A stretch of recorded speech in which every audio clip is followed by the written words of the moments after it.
जब कल शाम को हमारा रुखसत होना होगा, दोपहर बाद सब अपने अपने जिनकी गाड़ियां होंगी जल्दी वो निकल जाएंगे, और सबके दिमाग में एक सवाल आएगा कि करना क्या है। क्योंकि बहुत से लोग सबसे पहले यही पूछेंगे कि ठीक है भाई, बात बता दी, समस्या बता दी, सारी भड़क समझा दी, सब कुछ बता दिया, तो अब करा के।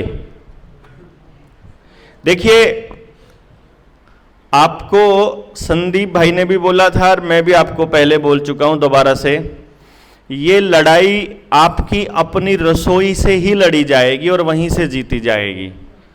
आपके खेत से लड़ी जाएगी और वहीं से जीती जाएगी। आपके घर से और आपके गांव से ही जीती जाएगी। बाहर से कोई व्यक्ति इस लड़ाई को नहीं जीत सकता। बाहर वाले तो कुछ मुद्दे हैं, उनके ऊपर तो सवाल जवाब होते रहेंगे सरकारों से, वो बाद की बातें हैं, लेकिन मोटे तौर पर एक ही बात आती है कि ये लड़ाई आपको अपने स्तर पर जीतनी पड़ेगी। कल को फोर्स वैक्सीनेशन दोबारा से आए, आपके गांव में सीसीटीवी कैमरा लगने के लिए आए, आपके गांव में पुलिस की चौकी बनने के लिए आए, आपके गांव के अंदर पानी के लिए इंडो इजराइल प्रोजेक्ट जो गांव के जोहड़ की तालाब की सफाई के लिए आए, या आपके गांव में लॉकडाउन लगा करके या फिर से एक नया फरमान कोई जारी हो जाए, तो क्या कोई बाहर का व्यक्ति आपके गांव को बचा सकता है? बचा सकता है? इसका मतलब यह हुआ कि आपका सबसे पहला काम है अपने पड़ोस को मजबूत करना। हमने जो अपनी सहभागिता वाला जो कल्चर है, जो संस्कृति है, उसको खत्म कर दिया, उसको दोबारा से रिवाइव करने की जरूरत है। तो आपको अगर ऐसा हो सके कि अपने पड़ोस को जाकर के जगाने का काम करना पड़े, तो मुझे लगता है यह करना चाहिए आपको। सबसे पहले आपके पास 10 से 20 परिवार ऐसे होने चाहिए आपके अपने पास, जो किसी भी इमरजेंसी में कॉल करने के 15 मिनट के अंदर अंदर आपके घर की जगह पर पहुंचने की स्थिति में हो। मतलब पहली कंडीशन यह करनी है आपने, 10 से 20 परिवार आपके अपने, जिनको आप ये प्रॉमिस करो कि तुम्हारे साथ कुछ भी गलत होता है तो हम खड़े हैं, हमारे साथ कुछ भी गलत हो तो आपको खड़ा होना है। ये प्रॉमिस हम एक दूसरे को करते हैं। क्योंकि ये जो जेएसएम परिवार है, इसका साथी जो आ सकता है, हो सकता है वो 2 घंटे दूर बैठा हो, 3 घंटे दूर बैठा हो, तो संभव ना हो उसके लिए समय पर आपके लिए पहुंचना। तो पहले तो वो परिवार, अपना पड़ोस मजबूत करना है। ये सबसे पहला काम है आपका। इसमें आपको 2 दिन लगे, 5 दिन लगे, 4 दिन लगे, सबसे पहले मिलकर के बात करो। जितनी बातें इस 2 दिन की यात्रा में सीखी हैं, इनको बता दो। ऐसा हो सकता है कि आप किसी को बताओ और वो पैसे के जंजाल में इतना बुरी तरह से फंसा हो कि वो आपकी बात को सुनकर के कहे, ऐसा कुछ नहीं होता, ऐसा ऐसा है, तो बहुत दिन हो गए, कन दिन है, बहुत दिन हो गया, ऐसे कुछ नहीं होगा। ऐसा हो सकता है। लेकिन इंडो इजराइल प्रोजेक्ट अपने गांव में आ चुका है। निर्मल सरोवर के नाम से आपके गांव में एक योजना आ गई है। किसके किसके गांव में आ चुकी है? अगर आपने देखा हो निर्मल सरोवर, इतने सारे लोग हैं जिनके गांव में निर्मल सरोवर आ चुका है। किस किस को पता है कि यह निर्मल सरोवर योजना क्या है? इंडो इजराइल प्रोजेक्ट सिर्फ 8-10 लोगों को मालूम है जो ट्रेनिंग अटेंड कर चुके हैं। जिन्होंने नहीं किया, मैं उनके लिए दोबारा से बता देता हूं। सरकार का यह कहना है कि आपसे अपने जोहड़ की सफाई नहीं हो रही है, गांव वाले एक दूसरे के साथ मिलकर काम नहीं करते हैं, इसीलिए इस जोहड़ की सफाई हम करेंगे, सरकार करेगी। अब चूंकि वो प्रोजेक्ट बड़ा प्रोजेक्ट है और उस प्रोजेक्ट के लिए खर्चा होना है कम से कम 1 करोड़ रुपया, मतलब 80 लाख तो कम से कम मान के चलिए। अगर छोटा सा कोई तालाब है तो 1 करोड़, 2 करोड़, 3 करोड़ का बजट पास होगा, और वो बजट कहीं गांव के सरपंच को ना मिल जाए, इसलिए सरपंचों की ताकत पहले कम की गई। ये ऐसा नहीं है कि सरपंचों की पावर को कम करना कोई करप्शन को, भ्रष्टाचार को रोकने का कोई तरीका हो, ऐसा कुछ नहीं है। इजराइल की उस कंपनी को लाना, कल भी मैंने एक बात बोली थी ना कि आप ये समझ लेना कि जब भी सरकार इजराइल की बड़ाई कर रही है, जब भी इजरायली कंपनी की बात करे, इंडो इजराइल प्रोजेक्ट की बात करे, तो समझो अंग्रेज आ रहे हैं, बस ये समझ लेना। अब इस समझने के बाद आपका अगला स्टेप क्या रहेगा, वो लोग क्या करने वाले हैं पहले वो समझ लो, फिर आपने क्या करना है मुझे वो बताने की जरूरत नहीं है। मान लीजिए मैंने ये कह दिया कि ये जो बोर्ड है ये समस्या है, आपके पीछे दीवार पर क्या लिखा हुआ है उसको पढ़ने में ये समस्या है, मैंने बता दिया कि यह समस्या है, और मैंने ये बता दिया कि ये यहां से और यहां से बंधा हुआ है। अब मेरे को बताना पड़ेगा कि क्या करना है समस्या दूर करने के लिए, मेरे को बताना पड़ेगा क्या? मुझे बताने की जरूरत तो नहीं ना। जैसे अगर कोई ये कहे कि समस्या पे बात करते हो, अरे भाई समस्या पर बात नहीं कर रहे हैं हम समस्या की जड़ तक समझाने की बात कर रहे हैं। आपको समस्या बता दी, वो कैसी दिखाई देती है वो बता दिया, और वो कैसी है सच में वो बता दिया, और उसकी जड़ कहां है वो बता दिया, इंप्लीमेंट कैसे हो रही है वो बता दिया। तो मेरे ख्याल से अब मुझे क्या जरूरत है बताने की इससे आगे बताने की जरूरत तो फिर इसलिए पड़ेगी कि मेरे को आपको अपने पीछे पीछे लगाना है, वो अपन करेंगे नहीं। वो जनता सरकार मोर्चा का पर्पस नहीं है कि भाई आओ भाई ये कर देंगे, मेरा साथ दो, मैं ऐसा बदल दूंगा, अपने बस की बात नहीं है भाई। हम जो बेस्ट कर सकते हैं वो आपको करके दे रहे हैं, इससे अगले स्टेप पे जो होगा वो नेचुरली अपने आप होगा तो होगा। अब इंडो इजराइल प्रोजेक्ट में वो क्या कर रहे हैं, आपके जोहड़ का 2 करोड़ का बजट पास हुआ, वो पास होकर के वहाँ बड़े बड़े मशीनें आई, साफ करके गई। जोहड़ के तालाब के आसपास जो है वो इंटरलॉकिंग वाली टाइलें, बढ़िया वाली घास, बच्चों के खेलने के ओपन खेलने का पार्क, फिर बड़े बुजुर्गों के लिए ओपन जिम, और फिर ताश खेलने के लिए वो पूरी छतरी सी टाइप का वहाँ बड़ा शेड। गजब लग रहा है देखने में, सुनने में आकर्षक लग रहा है, सुंदर लग रहा है कि यार इतना अच्छा है। मान लो वो बन जाए, छप जाए, छपने के बाद में अगर अखबार वाले गांव से पूछने के लिए आएंगे कि ताऊ बताओ कैसा रहा, क्या बताओगा फिर गांव का आदमी?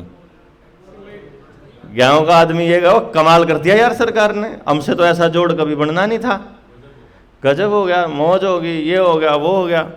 अखबार में छपेगा, पहले पन्ने के ऊपर, सारे के सारे डिस्ट्रिक्टों में छपेगा, सारे टीवी चैनल चलेंगे, सारे मीडिया के छोटे छोटे यूट्यूब चैनल चलेंगे। वो चलने के बाद अचानक से गांव के गांव रेजोल्यूशन पास करके सरकार के पास भेजेंगे, मारे वाले जोड़ ने भी समारो, मारे वाले ने भी समारो, है ना जी। इधर से एप्लीकेशन लग जाएंगी, इधर से पास हो जाएगा, और गवर्नमेंट, स्टेट गवर्नमेंट उधर से पास कर देगी फरमान कि जी अब हम सब जोड़ों की खुदाई इसी प्रोजेक्ट के तहत करेंगे। और चल पड़ा। अब आपकी मर्जी से हुआ, अब वो वाला जोड़ जो है वो 6 महीने आगे चला गया, इस वाले प्रोसेस में 6 महीने लग गए सारे प्रोसेस में। तो 6 महीने में वहां बढ़िया पेड़ हो गए हैं, सब कुछ सुंदर हो गया है। बस वहां दिक्कत एक आई कि वह कंपनी बोली कि जी पैसे कमाने का कुछ साधन नहीं है हमारे पास। तो सरकार कहती है कि आप वहां पर झींगा और मछली पालन कर सकते हो। तो मछली पाल सके ना, जोड़ है, जोड़ में तो मछली पालन वैसे अभी भी आजकल भी तो होती है ना, आपके गांव में जोड़ है उसमें तो मछलियां का ठेका हुआ है। तो आपके लिए वो कोई नई बात तो है नहीं मेरे ख्याल से, क्योंकि वो बिल्कुल आप तैयार हैं उसके लिए, मेंटली आपको तैयार करके रखा हुआ है। तो आपका जोड़ में मछली पालन होने लग गया, मछलियां बिकने लगी, बाहर भी जाने लगी, वहीं झींगा भी पड़ा है, साथ के साथ बाहर एक रेस्टोरेंट बन जाए तो वहां अगर खाने भी मिल जाए मच्छी तो क्या दिक्कत है, क्यों जी, मच्छी खाने को मिल जाए। फिर साथ में सरकार ने एक बड़ा इंतजाम किया हुआ है कि हर गांव में 2-2 ठेके की सुविधा तो ऑलरेडी दे रखी है।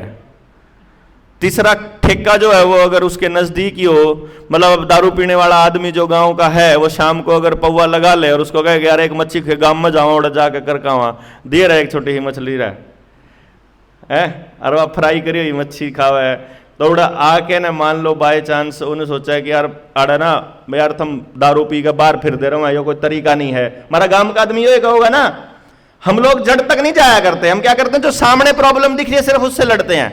हम सामने क्या दिखाई दे रहा है, अब एक दारू पीने वाला आता है, ठेके से वहां आता है, वो मच्छी खाने के लिए आ रहा है, सीन देख रहा है, तो गांव के बड़े बुजुर्ग बैठ के समझदारी से बात कर रहे हैं, यार ये तरीका गलत है यार, इन्हें कहो यार और ये भी तरह खाने का जुगाड़ कर देना इनका पीण पान का। तो वहीं तालाब के बाहर ही अगर एक थोड़ा सा छोटा सा रेस्टोरेंट टाइप से बन जाए, खाने का भी मिल जाए, एक आता भी मिल गया, ओडी दारू भी मिल जाए, अपना टेंशन खत्म, भाई ओडी जाओ पियो और खाओ और अपना।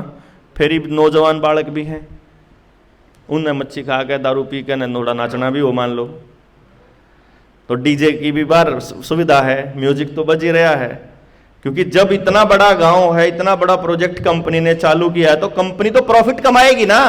आपके बस स्टैंड से कमा रही है ना, आपके रेलवे स्टेशन से कमा रही है, आपके एयरपोर्ट से कमा रही है, आपकी हर सरकारी जगह से पैसा कमाने के लिए चल रही है ना, तो वहां से भी तो कमाएगी ना कंपनी तो, क्यों जी।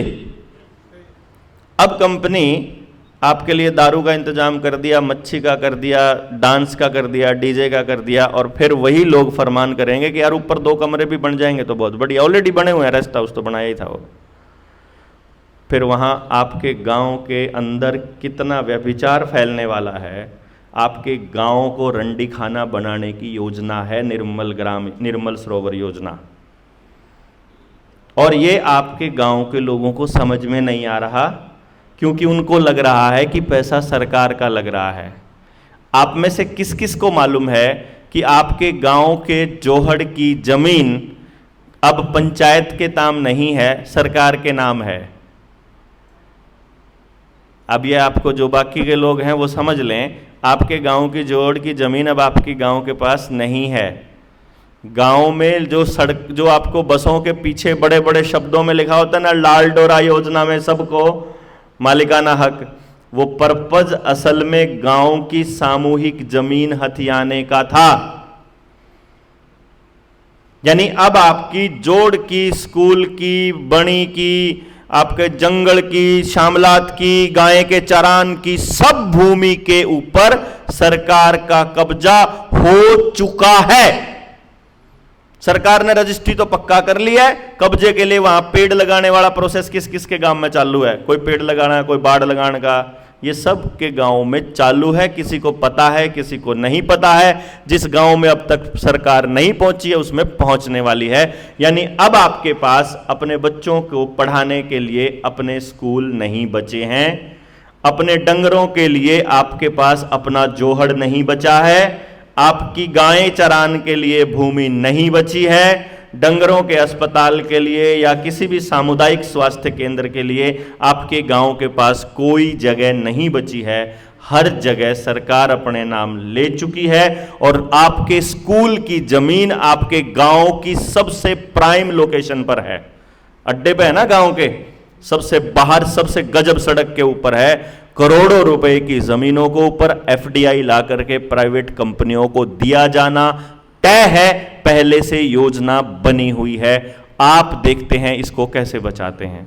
मैंने आपको यह बता दिया कि न्यू करन वाली है सरकार, जो कर चुकी है वो बता दिया, जो करने वाली है वो बता दिया। अगर अभी भी आप अपने गांव को जगा करके आप अपने गांव के लोगों को इकट्ठा नहीं कर सकते, तो अब इसमें हम लोग क्या सहायता कर सकते हैं मुझे नहीं समझ में आता, क्योंकि हम चुनिंदा लोग हैं, किस किस के गांव में जाएंगे। इसीलिए ये ट्रेनिंग प्रोग्राम है कि अभी 3 दिन के लिए आए हो। आपके अंदर अगर भाषण की कला है, आपको अगर ये मालूम है कि आप गांव गांव जाकर जगा सकते हैं, तो आप अगली ट्रेनिंग में आइए। 7 दिन की ट्रेनिंग में आपको आना पड़ेगा, पूरे लॉजिक के साथ, सिस्टम के साथ, टीम वर्क के साथ कैसे काम करना है, फिर हम उसके अंदर आपको बताएंगे, सिखाएंगे। जितना हमको समझ है, जितना का हमारे को तजुर्बा है कि ये वाला पार्ट यहाँ के बाद अगला स्टेप ये होगा। क्योंकि अगर मान लो आप ऐसा कह दोगे कि हमारे गांव वाले तो मेरी बात सुनते ही नहीं, एक आदमी की ये दिक्कत हो सकती है और ये सबकी हो सकती है। कारण क्या है, आपका जितना नजदीकी रिश्ता होगा, गांव वाले उतना ही कम सुनेंगे आपकी बात। जैसे आप घर वाले आपके सबसे कम बात सुनते हैं, थोड़ा पड़ोस वाले थोड़ी ज्यादा सुन लेंगे और पड़ोस वाले थोड़ी ज्यादा सुन लेंगे। तो अब तरीका क्या है, आप सब लोगों ने एक दूसरे के साथ दोस्ती कर ली है, सब एक दूसरे को जानने लग गए हैं। पूछ लो, तू भाषण दे देगा के, तू मेरे गांव में आकर समझा देगा यही बात। वीडियो देख कर दोबारा से नोट कर लो, अपनी खुद की वीडियो की प्रैक्टिस कर लो, आप ये नोट जो मैंने टॉपिक आपको दिए हैं इनके ऊपर रिसर्च कर लो, आप अपनी जानकारी बढ़ा लो। जो भी जानकारी बढ़े, फिर एक काम शुरू कर दो कि आप मेरे गांव में आ जाओ और मैं आपके गांव में चला जाता हूं। बड़ा आसान है ना। एक दूसरे साथी को बोलो कि मेरे गांव में आप समझाने के लिए आओ और उसके गांव में आप देखना आपकी जो ताकत है वो रोज बढ़ेगी। इस पर रुकना नहीं है। बस आज आपने 5 लोग आए, मान लो आपने बुलाया 25 लोगों को और किसी को भी बुला लिया, साथी को अपने को, 25 लोग आए, उनको समझाने लगे, बहसबाजी होगी। बहसबाजी में कोई ऐसा क्वेश्चन आ गया जिसके ऊपर सवाल उठ गया और सवाल का जवाब नहीं दे पाए, तो वहां से मैसेज कर दो ग्रुप के अंदर या हमारे पास कि भाई बलारा जी ऐसे ऐसे करके बात होगी, वहां यह सवाल पूछ लिया और मैंने इस सवाल का जवाब पता नहीं था, तो आप उसका जवाब दे देंगे, अगली बार के लिए वो जवाब तैयार हो गया। क्यों जी? और कई बार मिस इंटरप्रिटेशन हो जाती है। जैसे कल विकास भाई ने शुरुआत में अपने वक्तव्य में एक बात कही कि भाई बिना टीचर की अपने को जरूरत नहीं है, किसी डॉक्टर की अपने को जरूरत नहीं है। तो उस पे हमारे शास्त्री जी ने एक ऑब्जेक्शन उठाया कि बिना गुरु के आपको कैसे ज्ञान हो गया। अब ये बिल्कुल जायज सवाल है। उनका जो कहने का मंतव्य था वो कुछ और था और वहां से जो सवाल है वो भी एकदम 100% जायज है। असल में वो क्या कह रहे हैं, देखो गुरु तो आप जिसको मान लो, जिससे सीख रहे हो वही गुरु हो गया। जिसको भी आप मान लोगे कि इससे सीखा है मैंने, वो गुरु है अपना। उसके बिना तो संभव ही नहीं है कि आप सीख लोगे कुछ उससे। दूसरे नंबर पे जो एक्चुअली जो मैं समझ पाया वहां से, मैं ये समझ रहा था कि अपनी बॉडी से बड़ा हीलर कोई नहीं। जो उनका मंतव्य था बेसिकली वो इस बॉडी पे जा रहे थे कि यदि आप अपने दिमाग को अगर दुरुस्त रखोगे तो आप अपने शरीर, आपका शरीर ही आपको ठीक करता है, बाहर से डॉक्टर कभी ठीक नहीं करता है। अगर कोई दवाइयां आपको दी जाती हैं तो वो भी अंदर जा करके वही प्रोसेस चालू करती हैं कि बॉडी अपने आप को ठीक करे। इसी तरह से जब शिक्षक भी ये कहता है कि भाई मैं तो तुमको ये दे रहा हूं ज्ञान, तुमने इसके ऊपर स्वाध्याय करना है, तुमको इसमें से चीजों को खुद निकालना है। तरीका गुरु ही बताता है। हालांकि अब कई बार ऐसे इंटरप्रिटेशन हो जाती है, हम लोग उसको नहीं बता पाते, बोलने वाले आदमी से कई बार ऐसा भी हो जाता है। इसी तरह से आप जब गांव में जाएंगे, शुरू में हम लोगों को यह समझ में नहीं आता था। अब कई बार ना ऐसे गांव में चले गए जो जिसके बारे में हम बोलने लगे, सरकार के खिलाफ जब बोलने लगे, पहली लाइन में आ गए तो मोदी विरोधी है। भाई अभी आऊंगा, अगली 3-4 लाइनों में दूसरी पार्टी भी आवेगी, बोला ना ना ना तू तो देशद्रोही है, लेबल लाके आगे सुना ही नहीं। ऐसे बहुत बार खाली हाथ भी लौटे हैं हम कई गांव से। शुरू में नहीं, हमें अगले सुनने को तैयार ही नहीं है। जैसे कुछ गांव तो ऐसे लेबल्ड थे कि ये तो बिल्कुल सरकार के ही साथ रहेंगे, चाहे कुछ भी हो जाए, कोई बात नहीं भाई, अब क्या कर सकते हैं। तो ऐसा करके आपको कई बार अपमान भी सहना पड़ेगा, वो भी आपको करना पड़ेगा। फिर एक कैलकुलेशन है, अगर आपके पास कॉपी पेन है तो उसे नोट कर लो। ये कैलकुलेशन आपको कल काम आने वाली है। इसके ऊपर आपने आज चर्चा करनी है खूब बैठ करके अपने साथियों के साथ, क्योंकि ये चर्चा आने वाले वक्त में आपको बहुत मदद करने वाली है। ये कैलकुलेशन आपको बड़ी मदद करेगी। कैलकुलेशन ये है जो अभी थोड़ी देर पहले अक्षय ने आपको एक कैलकुलेशन दी थी थोड़ी सी, कि कितना कर्जा है और टोटल हमारे पास किसानों के ऊपर कितना कर्जा है, और यदि उसकी एमएसपी का बकाया ही मिल जाए तो तब हम लोग कितना आगे निकल सकते हैं। उसमें थोड़ा सा एक एडिशन में 2-3 लाइन ऐड करो। 1970 में गेहूं का जो भाव है वो 50 रुपए प्रति क्विंटल है। जो आपको याद रखना है वो ये है कि 1970 में गेहूं का जो भाव है वो 50 रुपए प्रति क्विंटल है। आज का जो भाव है वो कितना है? हाजी 2200, हम 2500 मान लेते हैं, हम 2500 मान लेते हैं। 50 रुपए प्रति क्विंटल है और अब हो गया 2500 रुपए प्रति क्विंटल, तो कितने गुना हो गया? कितने गुना? 50 गुना अब गेहूं का एमएसपी है, गेहूं का भाव है जो किसान को मिलता है। तो किसान को फायदा हुआ कि नुकसान हुआ? जल्दी बताइए। किसान को 1970 के मुकाबले फायदा हुआ कि नुकसान हुआ? फायदा हुआ। चलिए अब इसी कैलकुलेशन को दूसरे एंगल से लेते हैं, क्योंकि जो मैंने आपको कल बताया था और मैं आज भी आपको बोल चुका हूं, रुपया की कीमत तय होती है उसकी परचेजिंग पावर से, वो कितना सामान खरीद सकता है उससे। समझ गए? अब इसको थोड़ा सा डिटेल में आते हैं। गेहूं का भाव था 50 रुपए प्रति क्विंटल, उसी टाइम पे सोने का भाव 1970 में 184 रुपए प्रति तोला, तोला नहीं बल्कि 10 ग्राम मान के चलो, तोला रहने दो, तोले तो 11.664 ग्राम होता है।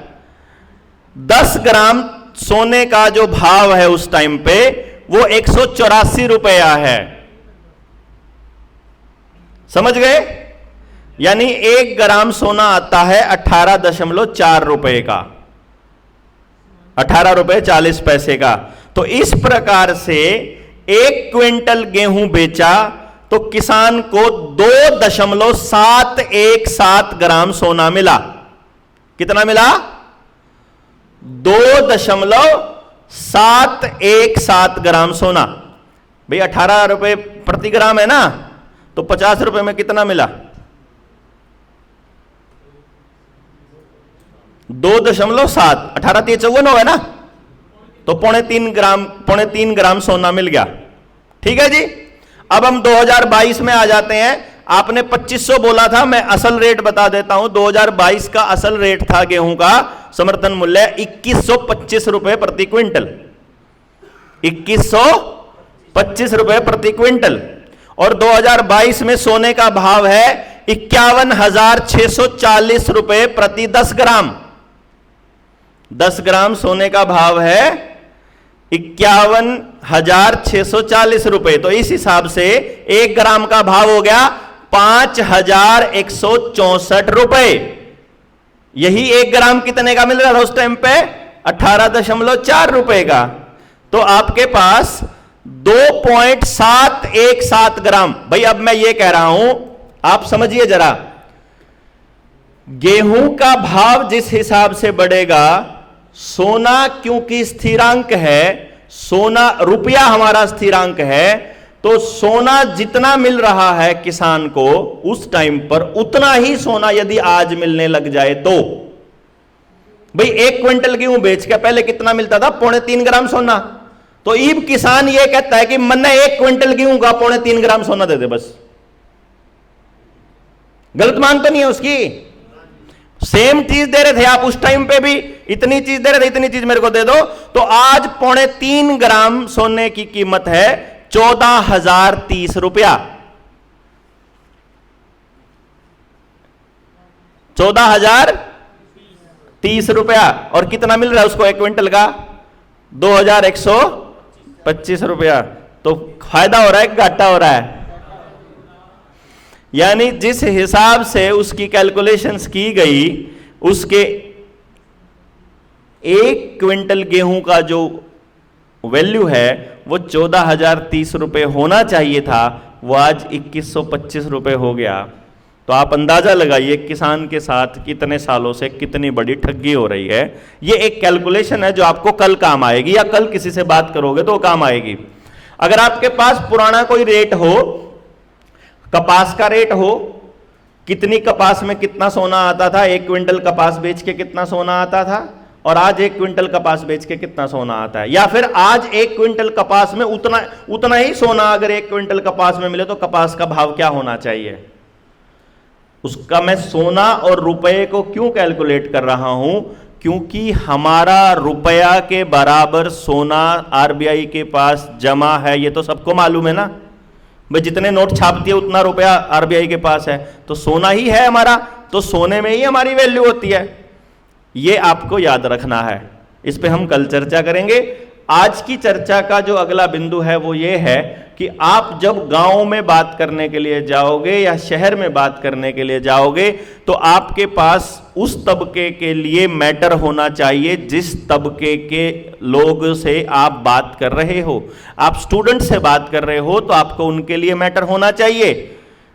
आप दुकानदार से बात कर रहे हो और बात किसान की करोगे तो कोई सी काम की नहीं है। दुकानदार से बात दुकानदार की करोगे, किसान से बात किसान की करोगे, नौकरी वाले से बात नौकरी वाले की करोगे। केवल तभी संभव है कि आप उसकी बात समझो या वो आपकी बात को समझे। स्टूडेंट की बात मेरे ख्याल से हम कर चुके हैं। मोबाइल का इशू, नंबरों का इशू, रट्टे का इशू, नौकरी का इशू, पोजीशंस का इशू, ये सब मालूम है। इसके ऊपर लंबी चर्चा हो चुकी है।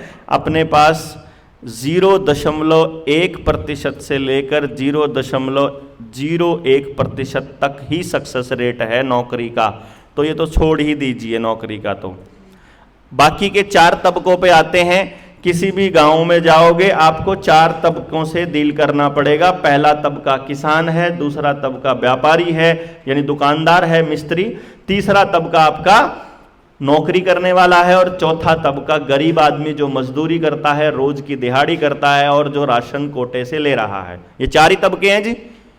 5वां कोई और है क्या? राजमिस्त्री है, वो भी दुकानदार में आ जाएगा। गाड़ियों का मिस्त्री है, वो भी दुकानदार में आ जाएगा। व्यापारी है, कोई सामान लेके बेच रहा है, वो भी दुकानदार में आ जाएगा। अब चारों तबकों की बर्बादी की कहानी सुनिए एक एक करके। किसान की बर्बादी की कहानी बतानी पड़ेगी मुझे। सुबह सारा डिस्कशन हो चुका है ना, रिपीट करने का कोई लाभ नहीं। दुकानदार की बर्बादी की कहानी की दौर ये आपको मालूम है, असल में मैं आपको रिवाइज करा रहा हूं दोबारा से। मालूम जब आपको मैं बताऊंगा तो आपको ओहो हाँ वो ऐसे ही हो रहा भाई। दुकानदार के पास जाओगे, थर्मस बोतल लेनी है, चप्पल लेनी है, जूता लेना है, पेन लेना है, कॉपी लेनी है। वो आपको जो सामान बोलेगा कि ये 1000 रुपए का है या 1100 रुपए का है, आप फटाक से गूगल पर सर्च करो या अमेजन पर या फ्लिपकार्ट पर सर्च करो तो आपको वो ई ट्रेडिंग कंपनी की वेबसाइट के ऊपर सस्ता मिलेगा वही चीज़।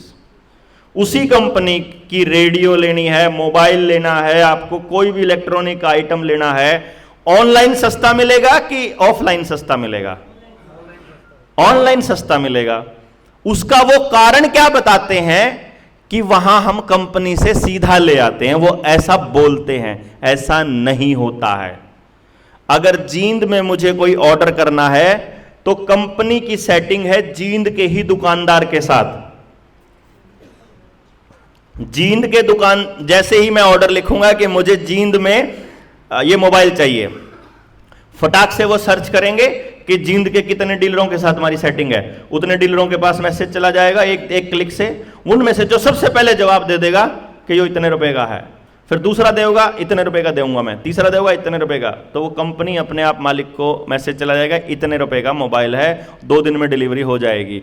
आपने जैसे ही पैसा दिया, डिलीवरी उधर से डन हुई, दुकानदार पैकिंग करना स्टार्ट कर देता है। गांव के गांव, शहर के शहर में, मतलब जींद के जींद में डिलीवरी अगले दिन आ जाएगी आपकी। वो गांव इसी शहर का दुकानदार। अब उसी दुकानदार के पास जाओ आप वही मोबाइल लेने के लिए, आपको 200 रुपये महंगा देगा। एक तो टाइम खराब करा, मोटरसाइकिल या गाड़ी उठा के उसके दुकान पे गए, वो खर्चा हुआ अलग से, और फिर भी महंगा मिला। ऐसा कैसे? क्योंकि वो जो कंपनी है जिसको हम so called company, online company कहते हैं, उस कंपनी को भारत सरकार ने बिजनेस करने के लिए और भारत के साथ साथ स्टेट की सरकार ने बिजनेस करने के लिए 10,000 करोड़ रुपए का सब्सिडी दे रखा है। तो वो अगर हर चीज पे 500 रुपए भी अगर कम दे देगी या 200 रुपए 100 रुपए कम दे देगी, मुझे नहीं लगता उसको कोई फर्क पड़ने वाला है। फर्क पड़ने वाला है क्या? अब मान लो वो आपको दिवाली पर, नए साल पर, बैसाखी पर, दशहरे पर, हर किसी नए इवेंट पर यदि वो आपको कह दे बम्पर बोनांजा, सेल का बाप की सेल, कुछ भी चालू कर दे, वो मतलब कुछ भी कह करके वो सेल सेल सेल करके आपके घर पे चिट्ठी आए, पैम्फलेट आए, अखबार में भी आए, फिर मोबाइल में भी आने लग जाए, फिर आपका हर टाइम दिखा, न्यूज सोचो यार सस्ती मिलने लग रही, ले ही लो, इतनी सस्ती मिल रही ले ही लो। ये ह्यूमन साइकोलॉजी है। आप उस सामान को जब ऑनलाइन ट्राई करते हो, दुकानदार से चीनी महंगी, ऑनलाइन सस्ती, आपने क्लिक किया, ऑर्डर उसी दुकानदार के पास आएगा, आपका पड़ोस वाले दुकानदार के पास, वो पड़ोस वाला दुकानदार आपके घर दे के आएगा। अचरज मान जाएंगे कि यार मैं जब लेने गया था जब तो महंगी देवे था। तो उन्होंने कहा होगा कि ये जो प्रॉफिट है ना बाकी का, यो कंपनी दे रही है मेरे को, जो ऑनलाइन वाली है। अभी आपने नोटिस किया होगा, पिछले कुछ दिनों से सरकार ने एक पूरा मिशन चलाया हुआ है जबरदस्त वाला, कि आपके रेहड़ी वाले, पटरी वाले, दुकानदार, कचरे वाले, आपके घर में सर्विस देने वाले, जो भी दुकानदार है, छोटा हो बड़ा हो, उसकी रजिस्ट्रेशन कर रहे हैं वो लोग। मालूम है आपको? किस किस को मालूम है ये बात कि वो कर रहे हैं? जिस जो भी दुकानदारों से आप डील करते हो सबको मालूम है कि वो आपके छोटे से छोटे दुकानदार की रजिस्ट्रेशन कर रहे हैं। अगर कोई दुकानदार रिलायंस के साथ डील करने से मना कर रहा है तो वो उसको धमकी दे रहे हैं कि तुम्हें बिजनेस नहीं करने देंगे। जो रिटेल में आ गया ना रिलायंस, रिटेल का मतलब है कि आपके घर का ब्रेड का पैकेट भी आपको ऑनलाइन ही खरीदना पड़ेगा। देगा वही दुकानदार पड़ोस वाला ही, लेकिन वह आपको कैश देगा तो महंगा देगा और ऑनलाइन लोगे तो सस्ता देगा, वही दुकानदार। समझ रहे हैं पेड़ा खेल या नहीं समझ में आया बात आपको? अब मान लीजिए आपको धीरे धीरे साल में, 2 साल में, 5 साल में आदत पड़ गई ये सोचने की कि ऑनलाइन सस्ता आता है, और आपका पड़ोसी दुकानदार को 5 साल में पता लग गया, ना दुकान का किराया निकलता, ना कोई काम होता, ना कोई प्रॉफिट होता, ऐसी तैसी सरकारों ने, कंपनियों ने कर रखी है, ना कंपनी कोई प्रॉफिट देती, इस तरह बढ़िया तो दुकान सरेंडर कर दिया, वो रिलायंस को ही सरेंडर कर देगा। ठीक जी, आपकी दुकान का रिटेल हो गया, फिर स्टोर बन जाएगा, हर हित स्टोर। सुना किसी ने नाम? हर हित स्टोर, ये यही है। आपको वो ब्रांडेड आइटम, अभी आपको क्या कह रहे हैं खच्चर साहब, सॉरी खट्टर साहब, कि भाई चमड़े की जबान फिसल जाती कई बार, वो आपको क्या कहते हैं कि हम आपके लोकल बेरोजगार बच्चों को रोजगार देने के लिए हर हित स्टोर खोल रहे हैं, लेकिन असल में तो प्रोडक्ट्स कंपनी के बिक रहे हैं और प्रॉफिट तो कंपनी को जा रहा है। जो बच्चा उसको खोल रहा है उसको तो प्रॉफिट आ ही नहीं रहा, बड़ा प्रॉफिट, उसको तो परसेंटेज मिलता है काम करने की दिहाड़ी का, जैसे कि बड़े बड़े स्टोरों पे मिलता है। एनी हाउ, अब आपके पास बड़े स्टोर उनके हो गए, छोटे स्टोर उनके हो गए। सप्लाई चेन के लिए इन्होंने यहां झज्जर के अंदर भूपेंद्र सिंह हुड्डा ने, यह बताना जरूरी है, कदे किसी का न्यू लाग गया भाई मैं मौजूदा सरकार का ही खिलाफत कर रहा हूं, भूपेंद्र सिंह हुड्डा ने 12,000 एकड़ जमीन जबरदस्ती किसानों से लेकर के अमेजन के और फ्लिपकार्ट के बड़े बड़े वेयरहाउस बना रखे हैं, जहां बड़े बड़े ट्रकों से लोडिंग होती है, अनलोडिंग होती है। आपने अगर देखा हो तो एमईटी रिलायंस अल्ले यो ही चल रहा है। इतने बड़ा साम्राज्य खड़ा हो गया है वहां कि आपको पूरे के पूरे नॉर्थ इंडिया में सप्लाई चेन का काम वहां ट्रक से चलेगा, यानी वहां ट्रक भरेगा और खाली होता होता जाएगा। उसके लिए बड़े बड़े हाईवेज बना दिए, एलिवेटेड, जिस पर किसान की गाड़ी नहीं जा सकती, किसान का ट्रैक्टर नहीं जा सकता, किसान की बुग्गी नहीं जा सकती, उसका साइकिल नहीं जा सकता, उसकी मोटरसाइकिल नहीं जा सकती। पता होगा ना, 152D एक एग्जाम्पल है आपके नजदीक में सबसे बढ़िया, वहां किसान का कोई भी साधन नहीं जा सकता, केवल अमीर लोगों के लिए। वो बड़े बड़े कंटेनर्स के लिए, वो जो इतने बड़े बड़े वो बनाए हैं ना गुमान है, जब हम घूमते हैं मोड़ कभी छोटे नहीं है ना मोड़, हमारी गाड़ियों को इतना लंबा मोड़ चाहिए क्या? लेकिन अगर वो इतना लंबा ट्रक हो वहां से वहां तक, उनको चाहिए वो इतना बड़ा मोड़। वो आएंगे अभी, वो जिस दिन दिखने लगे उस दिन कहना हो तेरे की कद बता दिया था। और मैं तो कई साल तक कहने लग रहा हूं कि वो आएंगे, मेरे कर्ण अर्जुन आएंगे।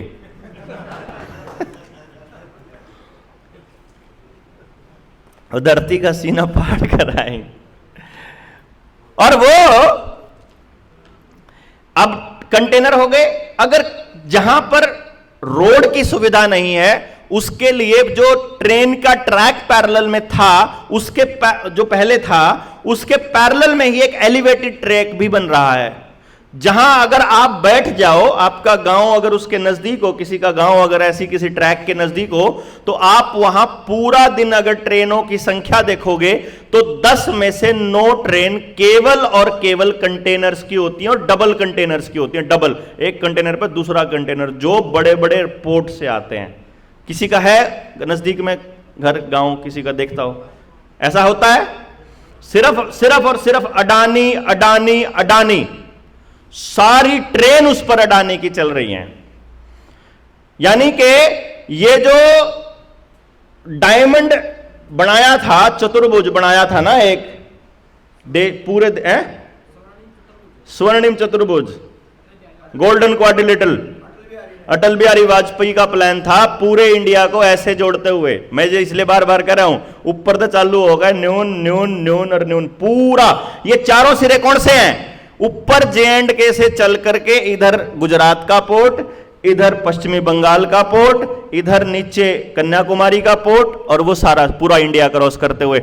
यानी कि ऐसे क्वाड्रिलेटरल में है, पूरे भारत को डिवाइड करते हुए एलिवेटेड हाईवेज का पूरा जाल बिछ रहा है, जिसमें हरियाणा, पंजाब, उत्तर प्रदेश, मध्य प्रदेश, छत्तीसगढ़, महाराष्ट्र, जहां भी हम जा रहे हैं पूरे भारत में, हर स्टेट को ऐसे काटा जा रहा है। मतलब रोड ही रोड, रोड ही रोड, केवल केवल एलिवेटेड रोड, छोटे रोडों के लिए कोई जगह नहीं है। ये सिर्फ नॉर्थ इंडिया में नहीं हो रहा है, और ये सारा का सारा गेम सिर्फ लॉकडाउन में चालू हुआ है। इसके लिए आपने पैसा दिया क्या? आपसे परमिशन ली क्या? आपको इसकी जरूरत है क्या?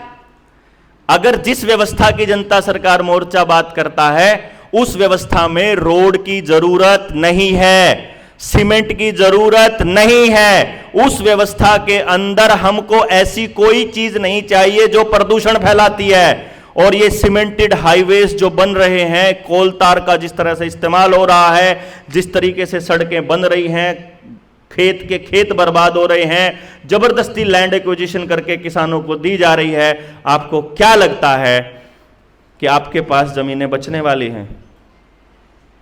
आपके जींद और कैथल के एरिया में, आप ही के गांव में ऐसे लोग मिल जाएंगे जिन्होंने अपने खेतों के अंदर 30-30 फुट के खड्डे बनवा लिए माटी बेच बेच के। देखे आपने किसी के गांव में? है ना? अब वहां कोई फसल होने वाले की गुंजाइश नहीं है।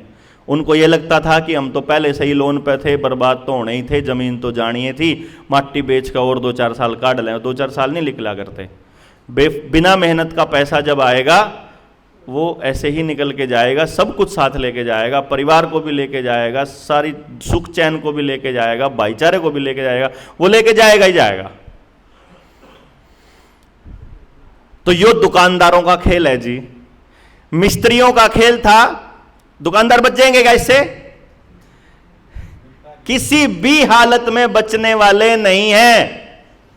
आपका बिजनेस यदि इनके प्रोपेगेंडा को सपोर्ट नहीं करता, इनका प्रोपेगेंडा क्या है? इलेक्ट्रॉनिक, सीमेंट, दवाई, फार्मा, फार्मा तो दवाई हो गया, मतलब कंस्ट्रक्शन हो गया, इलेक्ट्रॉनिक हो गया और फार्मा हो गया, और फूड।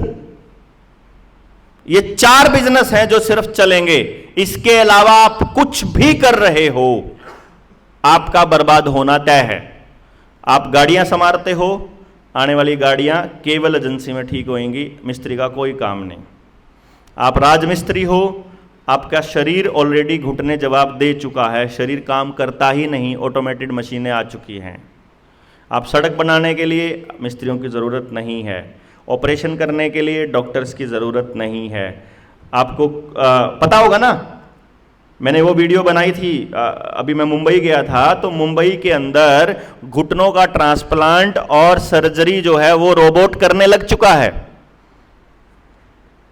समझे? मतलब क्या हो गया? डॉक्टर की जरूरत नहीं है उनको। सूरत में पहला रेस्टोरेंट बन चुका है जहां एक भी आदमी काम नहीं करता। आप जाओगे, नमस्ते भी रोबोट करेगा, बैठोगे, आपकी कुर्सी सरकाएगा, फिर आपको बिठाएगा, फिर आपसे ऑर्डर लेगा, फिर वो ऑर्डर वहां देगा, खाना भी रोबोट बनाएगा, सर्विस भी रोबोट देगा और बिल भी रोबोट काटेगा। आपको एक सिंगल आदमी नहीं दिखेगा, ये ऑलरेडी काम कर रहा है। अस्पताल के अंदर आप जाओगे, आपने अपना अंगूठा रखा, अंगूठा रखते ही आधार कार्ड बता देता है ना आपका किसका अंगूठा है। सबके अंगूठे अलग हैं, आपने अंगूठा रखा, वेलकम देवेंद्र बल्हारा, आप काफी दिनों बाद बीमार हुए अभी आपको सिर दर्द है तो एक दवाइए, पैरों में दर्द है तो 2 दवाइए। वो हिस्ट्री उनके पास पूरी पड़ी हुई है कि कौन सी बीमारी हो सका है, इसका उस कैलकुलेशन कर दे। अदर्स के लिए वो दवाइए, नहीं तो लिख दीजिए, वो लिख देगा। इसके लिए आप रूम नंबर 7 में जाइए। रूम नंबर 7 में गए, दरवाजे का ताला लग रहा है। ये प्रैक्टिकल हो रहा है, हो चुका है। मतलब मैं जो बोल रहा हूं ये प्रैक्टिकल हो चुका है। उन लोगों को सिर्फ ये बाट देखना है कि इस देश के लोग कब तैयार हो जाएंगे इस चीज के लिए। दरवाजे के बाहर ही फिर से उंगली रखो, वेलकम देवेंद्र बल्हारा, आपका ब्लड टेस्ट के लिए आपका स्वागत है। इस कुर्सी के इस बैठ जाइए, कुर्सी पर बैठ गया, यहाँ हाथ रख लीजिए, रख लिया। वहाँ से एक सुई आएगी, वो आपका ब्लड लेगी और ले चली जाएगी। ठीक, उसके बाद में वो ब्लड की रिपोर्ट आ जाएगी। कमरा नंबर 8 में जा करके अपनी रिपोर्ट ले लो। कमरा नंबर 8 में गए, उतनी देर में रिपोर्ट आई पागी। रिपोर्ट के बाद वो कहा कि दवाई जा करके बाहर एटीएम है दवाइयों का, वहाँ जाके आप अंगूठा लगाओ, जो ब्लड की रिपोर्ट बताती है उसके हिसाब की दवाई लिख डालेंगी। आपका अंगूठा पहले ही आ चुका है, जिस खाते में आपका कनेक्शन था उस खाते से उसके पैसे कट जाएंगे, आपने कुछ नहीं करना। ब्लड टेस्ट देख के डॉक्टर रिपोर्ट दिया करें ना। आर्टिफिशियल इंटेलिजेंस इस लेवल पे काम कर चुकी है, ऑलरेडी कर चुकी है। ऑपरेशन करने की जरूरत पड़ेगी तो आपको रूम नंबर 15 ऑपरेशन थिएटर में पहुंच जाइए, वहां जाकर के बेड पर लेट जाइए। वो बेड अपने आप सरक के न वहां अंदर चला जाएगा, वो आपकी पट्टी पुट्टी बांध देगा, एनेस्थीसिया देना एनेस्थीसिया, सीटी स्कैन करना सीटी स्कैन, जिस नस को अटैच करना, जिस नस को ठीक करना, जिस भी हड्डी को ठीक करना, वो ऑलरेडी उसके अंदर स्कैंड है। आप जैसे ही जाओगे आपकी पूरी बॉडी का जो उसने ऑपरेशन करना है ऑलरेडी वो करके आपको वापस बाहर छोड़ देगा। ये प्रैक्टिकली हो रहा है।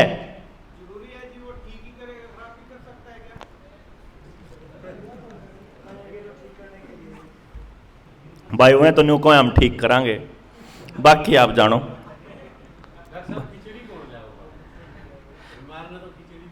तो वो जो सूरत वाला रेस्टोरेंट के करेगा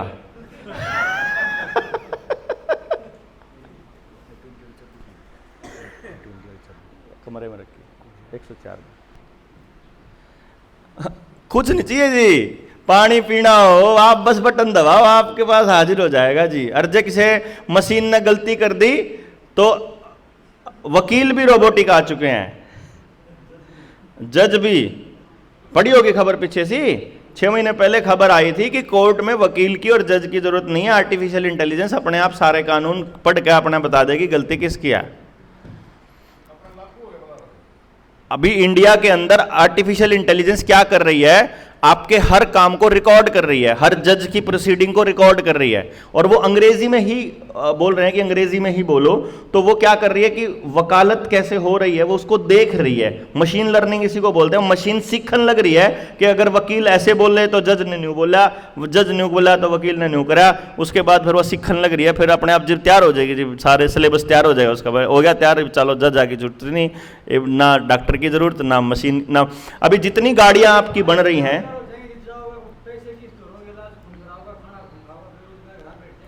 नहीं बेरोजगार नहीं हो गया आप ना। आपको 7,000 रुपये 6,000 रुपये महीने की तो वकालत सारे करने लग रहे हैं। 6,000 रुपये नहीं आएंगे, वो 6,000 डिजिट आएंगी आपके खाते में, जो ये कहेंगे कि इसकी वैल्यू 1 रुपए के बराबर है, और उसका नाम हो जाएगा सोशल क्रेडिट स्कोर। वो कैसे होगा? अगर आपने कोई एंटी सोशल काम किया है तो आपके पॉइंट घट जाएंगे, आपने कोई सोशल काम किया है तो पॉइंट बढ़ जाएंगे। आपने पेड़ लगाया, आपको 10 रुपए मिल गए, मतलब 10 पॉइंट मिल गए। आपने पेड़ काट दिया, आपके 50 रुपए कट गए। लॉकडाउन में बाहर गए, आपके 100 रुपए कट गए। आप घर आ रहे, आपने 1 रुपया कमा लिया या 2 रुपए कमा लिए, उस हिसाब से वो आपका क्रेडिट स्कोर होता है। अभी चाइना के अंदर 6 महीने पहले एयरपोर्ट के ऊपर एक बुजुर्ग बाथरूम करने के लिए गया, बाथरूम के बाहर वो स्कैनर लगा था, उसने मोबाइल निकाल के अपना वो स्कैन किया, यूपीआई कोड, उसने देखा, अरे लाल हो गया वो तो, लाल का मतलब वो आदमी कभी सरकार के खिलाफ बोला होगा, उसके लिए दरवाजा नहीं खुला बाथरूम का, उसको टॉयलेट नहीं करने दिया गया, घसीट घसीट कर सिक्योरिटी वाले बाहर फेंक के आए कि you will not be allowed to use the toilet. यही काम इन्होंने साल भर पहले आपकी टेस्टिंग करके किया था। बस में नहीं चढ़ने देंगे।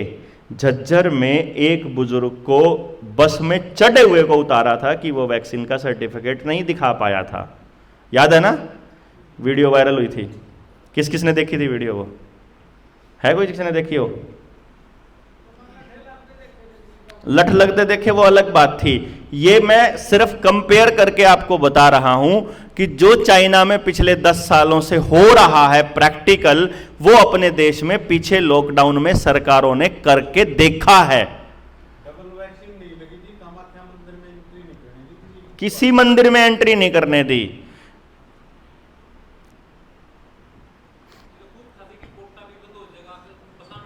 अभी लोगों को यह लगता है कि हमारी सरकार एक नया लॉलीपॉप हमको देने वाली है जिसका नाम है यूनिवर्सल सिविल कोड।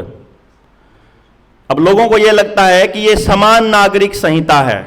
इसमें सरकार आपको क्या बताएगी कि हमारा हिंदू मैरिज एक्ट और मुसलमानों का एक्ट और फलाने का एक्ट और डिमके का एक्ट, उसमें सारे के सारे बराबर हो जाएंगे, हर नागरिक समान हो जाएगा। सरकार तो ऐसे बताएगी, लेकिन सरकार आपको यह नहीं बताएगी कि ये यूनिवर्सल बेसिक इनकम और 1 world, 1 government, 1 health, 1 ration card, 1 voter card, 1 Aadhaar card, 1 property ID, 1 health ID, 1 चल रहा है ना कितने दिनों से, 1 नेशन 1 इलेक्शन, उसका हिस्सा है। पूरी दुनिया के अंदर एक धर्म होगा जिसका नाम होगा क्रिस्लाम।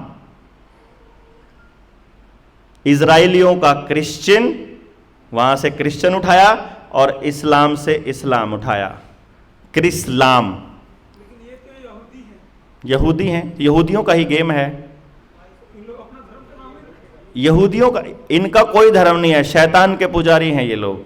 ये कहने को यहूदी नजर आते हैं आपको, जो मैंने आपको कल बताया था, इनका कोई धर्म नहीं है।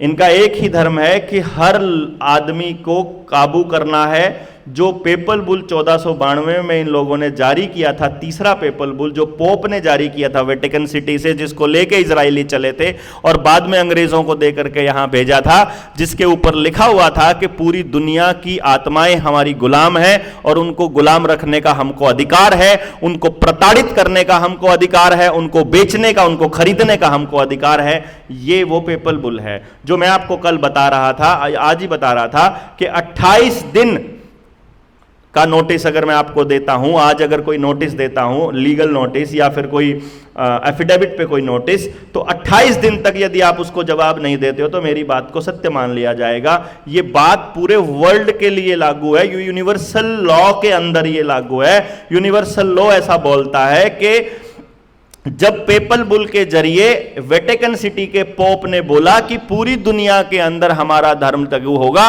और हमें अपने धर्म का ही प्रचार करना है और हमको ही इस देश के लोगों, इस दुनिया के लोगों को काबू करना है और इनकी आत्माओं के ऊपर काबू करना है, तो जब किसी देश ने 28 दिन तक कोई विरोध दर्ज नहीं कराया तो वो पूरी दुनिया का नियम बन गया। उस नियम को दिखा दिखा कर ही भारतीयों के ऊपर, एशियंस के ऊपर, मतलब सभी एशियंस, पूरे एशिया के ऊपर और पूरे के पूरे अमेरिका के ऊपर यूरोपियंस ने सारा का सारा अत्याचार करने का काम किया था। वो कागज का टुकड़ा ही था। इस कागज के टुकड़े को चैलेंज किया अभी पीछे 2015 में एलिजाबेथ ने, जो नॉर्वे की लेडी थी, जिसने कहा कि मैं एक स्वतंत्र आइडेंटिटी हूं, मुझे कोई दुनिया की ताकत गुलाम कैसे बना सकती है, बल्कि यूनिवर्सल लॉ यह कहता है कि इस धरती पर पैदा होने वाले हर जीव का बराबर अधिकार इस धरती पर है। तो इस धरती की इतनी प्रॉपर्टी है, इसके इतने लोग रहते हैं, उस हिसाब से मैं सरकारों का सिक्योर्ड पार्टी क्रेडिटर हूं।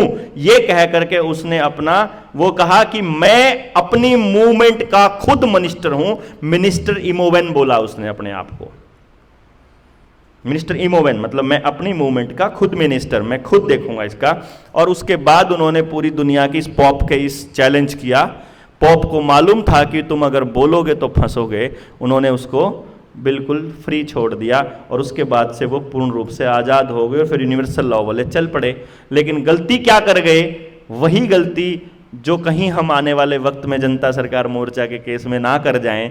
गलती यही हुई कि मिनिस्टर ओमोवन जब का कॉन्सेप्ट जब एलिजाबेथ ने दिया तो एलिजाबेथ ने अपनी रजिस्ट्रेशन करनी स्टार्ट कर दी।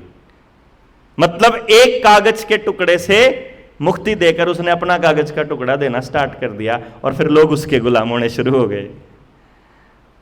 5,000 रुपए दे करके मेंबरशिप देनी स्टार्ट कर दी पूरी दुनिया में। फिर जैसे ही ये पता लगा, क्योंकि ये मालूम है उनको, जो शैतान की पूजा करते हैं जिनकी अपन बात कर रहे हैं, उनको ये मालूम है आदमी को पावर का और पैसे का इतना सा भी लालच हुआ, वो आदमी मुक्त हो ही नहीं सकता उनसे। समझे ना? मतलब आपकी गुलामी आप ही के दिमाग से अंदर है। यानी आपको इतनी सी भी महत्वाकांक्षा हो गई ना, मुझे ये अचीव करना है, फंस गया। उनसे मुक्ति का केवल एक ही तरीका है, हमको मालूम है कि ये आएगा दिमाग के अंदर, इच्छा भी आएगी, अहंकार भी आएगा, गुस्सा भी आएगा, लालच भी आएगा, महत्वाकांक्षा भी जागेगी, इतने सारे लोग देखकर अंदर का एमएलए भी जागेगा, मुख्यमंत्री भी जागेगा। ये पता है कि अंदर से आ रहा है, उसी टाइम आपको समझ जाना है कि वहीं जा रहे हैं हम। यही रास्ता है बस बचने का, कि हमको जो भी समाज के लिए करना है ये सोचे बिना करना है कि हमको इसके बदले में क्या मिलने वाला है। ये केवल इसलिए करना है क्योंकि हमको लगता है कि ये करना चाहिए, बस। समझे ना? ये इसलिए भी नहीं करना। कई बार हम लोग बोल देते हैं आवेश में आकर के कि हम अपने बच्चों के लिए कर रहे हैं। असलियत में तो हम अपने बच्चों के लिए ही कर रहे हैं, लेकिन यह भाव नहीं है कि हम सिर्फ अपने बच्चों के लिए कर रहे हैं। हमारा भाव यह है कि यह करना जरूरी है, यह करना चाहिए, बस बात खत्म। इससे आगे बढ़ते ही हमारी गुलामी की दहलीज शुरू होती है। अब यह काम अपन कितने दिन तक इस पवित्रता को बचाकर रखें पाएंगे, ये समय के गर्भ में है, ये हम नहीं जानते। लेकिन आपको राजमिस्त्री हो, सड़क मिस्त्री हो, मोबाइल का मिस्त्री हो, गाड़ियों का मिस्त्री हो, आर्टिफिशियल इंटेलिजेंस सारे काम कर सकती है। जितनी गाड़ियां आपकी आज मिल रही हैं, ये सारी की सारी गाड़ियां अपने आप से कंपनी के अंदर जाकर बनती है। पहले जो काम मारुति में आदमी किया करता था, अब मारुति के अंदर, यहां अशोक बैठा हुआ है, आपकी मारुति के अंदर कितने एम्प्लॉय घटा दिए उन्होंने?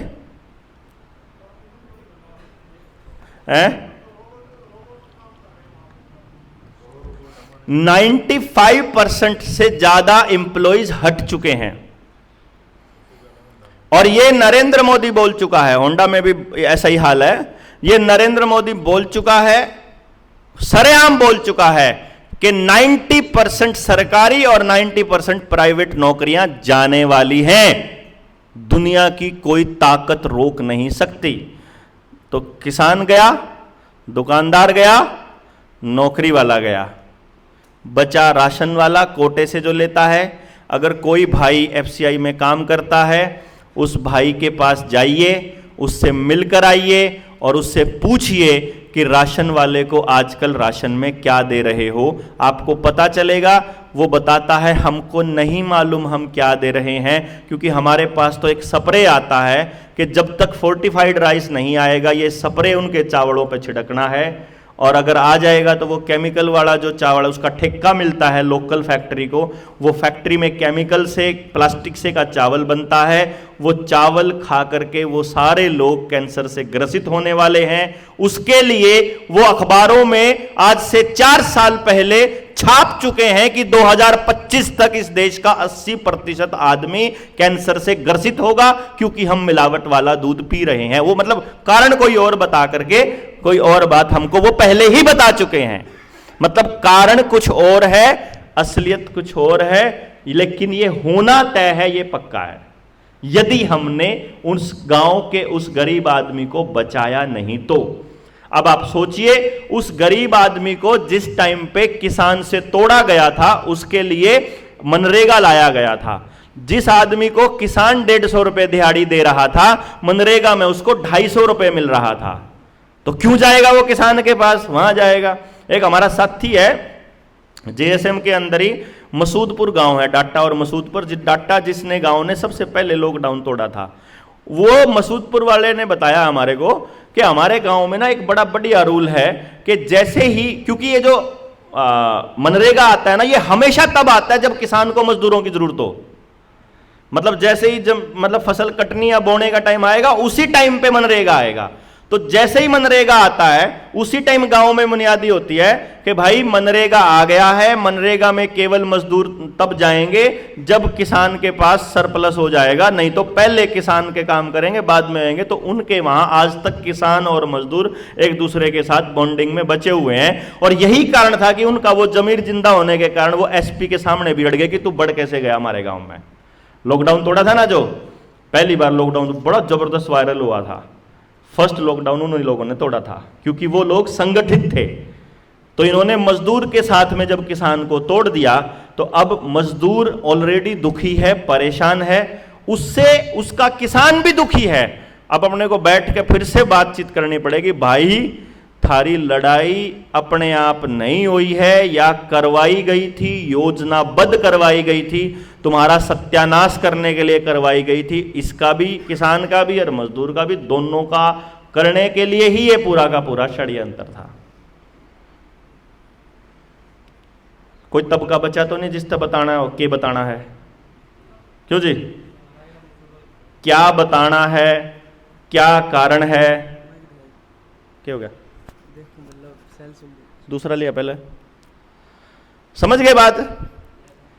कौन सा तबका आपके सामने बैठा है उसके हिसाब से बात करो, उसकी चीज न्यू वर्ल्ड ऑर्डर से कैसे जोड़ सकते हो वो जोड़ो, आपको मालूम पड़ जाएगा। हो जाएगा? अभी भी दिक्कत है क्या भाई? के बोलना है?